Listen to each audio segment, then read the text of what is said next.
Hi everyone, welcome back. ഇപ്പോൾ ട്രെൻഡിങ്ങിലോടുന്നത് മരണപ്പെട്ട റിഫ മെഹനുവിൻ്റെ ന്യൂസാണ്. ആ കേസുമായി കൂടുതൽ അടുപ്പമുള്ള ഒരാളാണ് ഖാദർ കരിപ്പൊടി. അദ്ദേഹത്തിൻ്റെ വാക്കുകൾ ഇങ്ങനെ: എനിക്ക് ഈ റിഫയുടെ ഉപ്പയെ കാണുമ്പോൾ ഭയങ്കര സങ്കടമാവാറുണ്ട്. ആ മനുഷ്യൻ ഈ റിഫയുടെ ഖബറിനടുത്താണ് എപ്പോഴും ഉണ്ടാകാറ്. അയാൾക്ക് ജോലി ചെയ്യാൻ കൂടി പറ്റുന്നില്ല.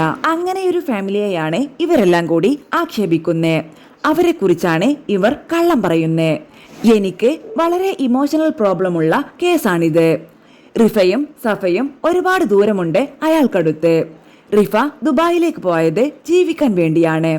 അവൾ എത്ര വേദനയോടെ കൂടിയായിരിക്കും അത് ആത്മഹത്യയാണെങ്കിൽ ചെയ്തിട്ടുണ്ടാവുക.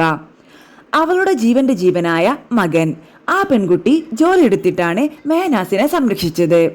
എനിക്ക് ആത്മഹത്യ ചെയ്തിട്ടുള്ള പെൺകുട്ടികളെ കാണുമ്പോൾ ഭയങ്കര സങ്കടം തോന്നും. ഒരു മകനെ വെച്ച് ഒരു പെൺകുട്ടി കടന്നു പോയിട്ടുണ്ടെങ്കിൽ ആ പെൺകുട്ടി കടന്നു പോയിട്ടുള്ള ട്രോമ എന്താണ് ഒന്ന് അവൾക്കറിയാം. ജീവിതകാലം മുഴുവൻ മെഹനാസിനെ സഹിച്ച് ജീവിക്കേണ്ടി വരും എന്നുള്ളത്. കുറച്ചു നാളും കൂടെ മുന്നോട്ട് പോയിരുന്നെങ്കിൽ സഫയും അത് ചെയ്തേനെ. അവനെ കല്യാണം കഴിച്ചത് തന്നെ ബുദ്ധിമോശം.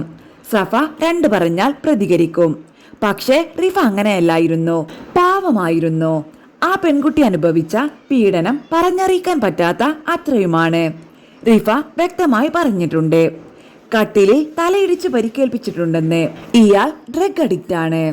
ഇയാൾ കഞ്ചാവ് വലിക്കുന്ന ആളാണെന്നും മദ്യപിക്കുന്ന ഒരാളാണെന്നും ഇയാൾ ലഹരി ഉപയോഗിക്കുന്ന ഒരാളാണെന്നും വ്യക്തമായിട്ട് ഇയാൾ തന്നെ എന്നോട് പറഞ്ഞിട്ടുണ്ട്. മെഹനാസ് ഒരു ഡബിൾ പേഴ്സണാലിറ്റി ഉള്ള വ്യക്തിയാണ്. അയാൾ നിങ്ങളോട് ഒരു കാര്യം പറയുമ്പോൾ നിങ്ങൾ വിശ്വസിക്കും. പക്ഷെ അയാൾ അടിച്ചിരിക്കുന്ന സമയം അയാൾ എല്ലാം തുറന്നു പറയും. ഇപ്പോൾ അവൻ കാലങ്ങളായി പറഞ്ഞുകൊണ്ടിരിക്കുന്ന നുണകൾ പൊളിഞ്ഞുകൊണ്ടിരിക്കുകയാണ്.